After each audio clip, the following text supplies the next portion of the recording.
After taking a look online at the different worm options and the bins, we had some pretty big bins here and decided we don't need to get something that big. We actually looked at using this container over here, and we thought it would be kind of big if we're trying to swap them around or rotate them. So instead we went over to our local department store and bought these 3 bins. Were $12. I'm going to drill some holes in the bottom of one. We're only going to use a 2-bin system right this minute and get it set up, but wanted to buy the extra bin in case we needed to figure out how to make that work. So far we're only $12 into it and have our own drill and everything, so we'll see how that goes. Using our drill here with a 1/4 inch bit, which is what I heard on different websites, but a 1/4 inch bit, I've gone ahead and drilled holes in the top, in the side, and down and into the bottom. This particular bin has like a little lower area in it, so I drilled the holes at the lowest points. I didn't put it in the center here because if there's any fluid that's draining out, it's going to come down to this little trench at the bottom, and so that's why I put them in there. Next we'll go ahead and try to assemble them together. We need to get something to help it stand inside one another, and we'll go to the next step. The whole idea with the double bin system is that this bin actually will rest in here.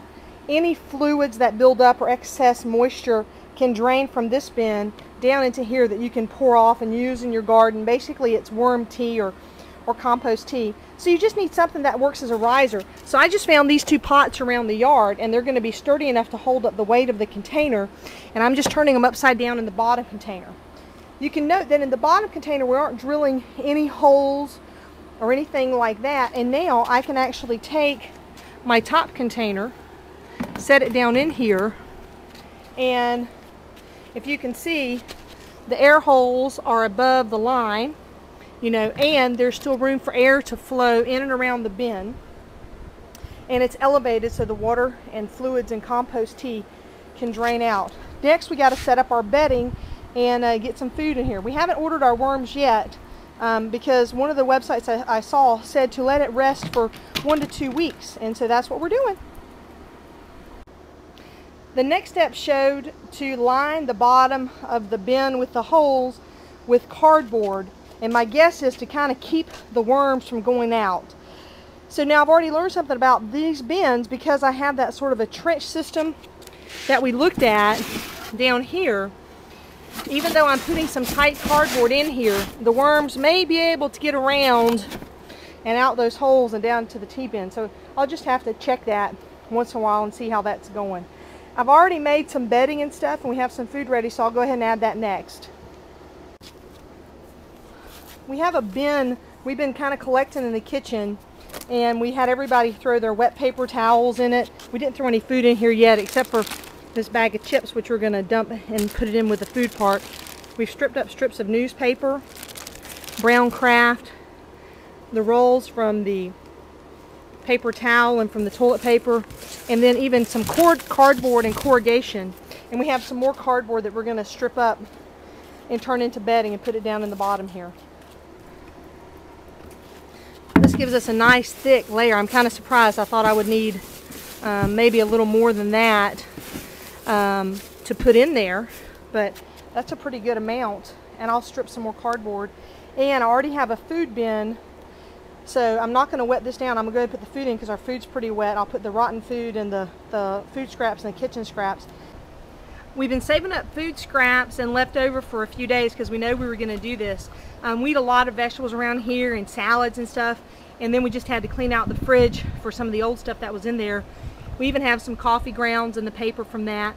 I took a little bit of the materials back out so I'd have a layer cover to put in there, but I still have, you know, a few inches down here. I think that's going to be okay. Maybe I'll take a little more out. And then I'm just going to spread this food around in there and then cover it back over, and then cut some more strips and fill it in and fill it up with the food. And then we're going to let it sit for another week until the worms get here, and then add the worms to the kit. Here it is sort of laid in there and all kind of rinds and stuff. This is only a few days worth of food around here for us because we do eat a lot of vegetables. But you can see all kind of stuff down there. Now I'm going to top it off with some paper and fill it in.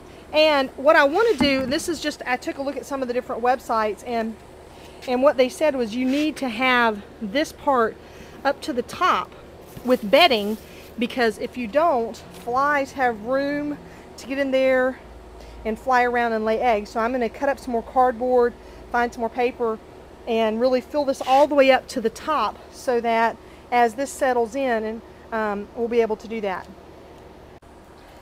I took and stripped up the cardboard and poured the chips in there that I had, and so it's nearly to the top. So I'm going to go ahead now and just spray it down a little bit. I didn't buy a spray bottle. I'm just going to use my spray hose and just kind of wet it down a little bit and seal it up. So it's all sprayed down. This cardboard did settle a little bit, but I'm going to go ahead and close it for now. And we always have lots of recycled things, so I can always come out and add more bedding to it. We're going to close it up.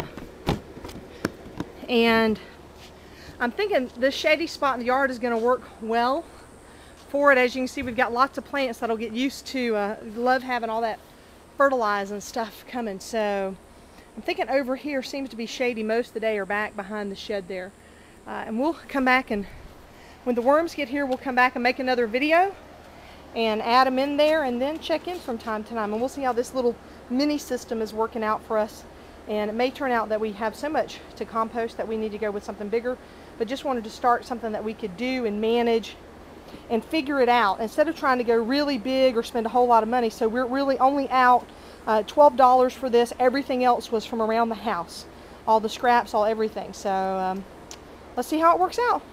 Tune back into Mom's Worm Farm and see how it's going.